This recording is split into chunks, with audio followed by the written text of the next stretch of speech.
not too long ago, I posted this lick by Brent Mason, who's one of my favorite guitar players, that has this cascade effect lick, meaning when those sort of like rings on top of each other, and you achieve that by playing open strings in the middle of the lick. And it sounds like this, right? His lick sounds like this.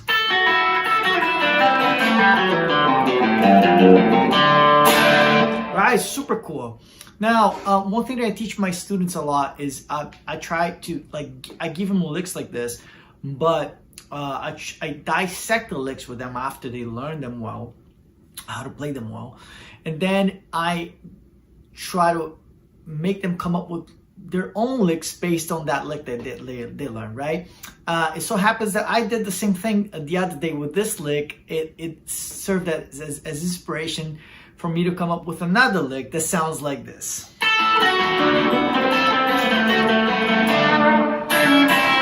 Right? So I came up with this because I learned this. Right? So today I just want to talk a little bit about that kind of stuff with you guys, a little bit more depth, and not make like a super short video about it, right? Like I usually do. So the first thing you have to figure out is like what scales you're using here, right? In this case here for Brent, right? He's using D major, right? And you can see that he's playing what? A, F sharp, E, right? So he's staying here in the right in your major pentatonic, right? If you look at the first shape, right? So far so good. But then he's gonna play the minor seventh and this minor ninth interval that's just so good, right? In minor second, if you want to say it. Minor second interval, there's always sounds so good in the middle of chords and licks. Right? So and that by itself I just love. But he used the minor seventh here. So a lot of times in country music, you're thinking like major, and you can like keep your phrasing just like, let's say, the major pentatonic, but then you add the minor seventh there, and it gives that extra flavor, that dominant flavor to your phrasing, right? A lot of times you will see it when you play. I'll give you an example, like a quick example. If you're playing that chord shape for D major, right? If you start playing here or here, you know, you play that, right? There are a lot of people play. Brent also does this. He when he's phrasing like in this box here, right? Right? He will, like, if you spot where the root is, in this case right here, you can do like a chromatic, like a descending line to your minor seventh, meaning. Right, and that's your minor seventh here, and then you turn the D major all of a sudden to a D7 chord, right? So that's the idea behind this, right? But here he's playing the minor seventh and the major six, right? Which is right here, right? Now back to your major pentatonic, if you will. So.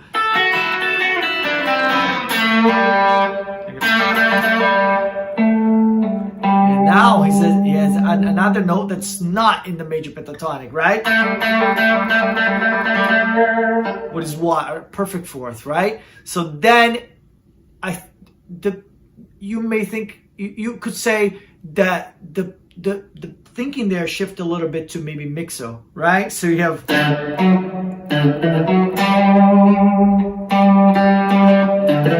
instead of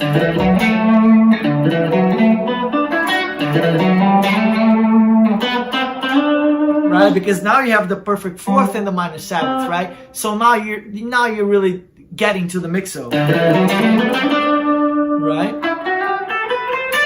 right? So here's your perfect fifth, perfect fourth, right? Classic. I use a lot of open strings in country music, right? So you make use of that. Oh, sorry. Here's your minor seventh again. So you're just playing like a line. And the cool thing at the end is doing that classic minor third to major third, right? that you learn here in that box first. So he's doing it here, right? So there you have it, right? You can say it's all mixo. The thinking could be all mixo. To me, maybe it was major pentatonic at first. When he got here, started doing mixo, and then mixo all throughout the end, right? And then I used that, and I was gonna teach a lesson, and that's how this happened. I was gonna teach a lesson on arpeggios, and then just looking at your, like, for a student that really doesn't know his arpeggios well, so just, using as a starting point your in how to play around arpeggio shapes. And then I was messing around with the Brent thing, and then I decided, why don't I try to combine like arpeggios with like simple arpeggios with the Brent lick, right? That's how I came up with, because I like a lot of the pedal stuff too, when you just play one note and you so in between every note that you play in your phrase, you add like an open string, and then it creates this sound. Right? So what I'm doing here is I'm plucking with my middle finger on my right hand the open E, which will be the ninth, right? Or the major second. And then I'm playing the simple D major arpeggio, right? But I'm doing, right? So if you practice that, your middle finger stays always in the one string, and then the pick string. But I'm just playing that once, and then I'm playing again the major 6, right? And I'm doing just what he did here, but I'm doing it here. Same thing, major 6 minor 7th, that minor 2nd interval, right? So that sounds awesome. So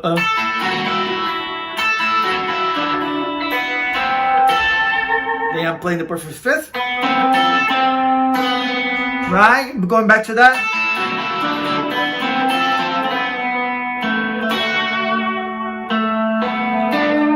Right, so I'm going here again, perfect 5th, major 3rd. I just picked this position. The way I came up with this is just looking at chords, like a D7 here, right? This shape here, and this shape for a D major or a D7 right here. So I'm doing, looking at the chords like that, right? And then playing around that. So I'm doing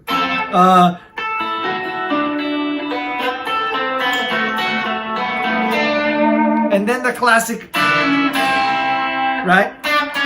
Root to minor 2nd, but adding the 9th here. Right? Super cool, right?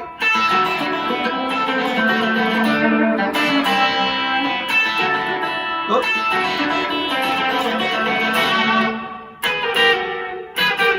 Or, right, whatever you want it. And then I picked a track that goes goes back and forth between D and E, D and A, right? So then on A, I decided to grab this shape here as my arpeggio shape, right? Like an A7 instead of an A major like I did with the D, because I'm gonna play the open E string, and then we're gonna have E again here. So it doesn't, if I do it like this, it doesn't have the same effect. It's just gonna be, because we're doing, right? So if I do it with an A7, then I got more like it, right? And then, so I'm doing the same shapes that I did with D, right? On D and A. Same idea for the A chords. Thinking of the chord tones, and then but I'm keeping that open B in this case, so it's related to A. That will be the open E, will be the perfect 5th, and then the open 2nd string will be your major 2nd, right? And then it sounds different in relationship to the chords, right? So this over the D it will sound, and over the A, right? And then at the end, again, the root to the minor 2nd, and I play the open E string, and that's it. Sorry.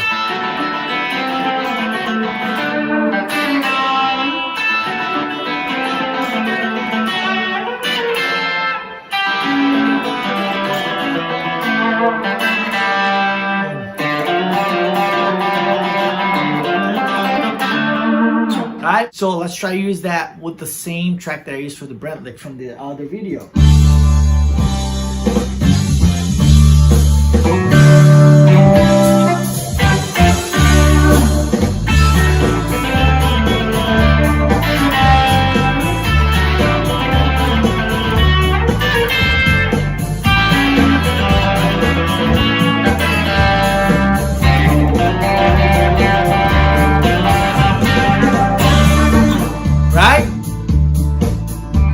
So that's it. Understanding how what's behind the lick is the first step to creating your own based on players that you like, and that's how you're gonna start coming up with your own stuff and not playing the same licks that everybody else is playing, right? I hope that helped, and I hope that inspires you to create your own licks. All right, see you later.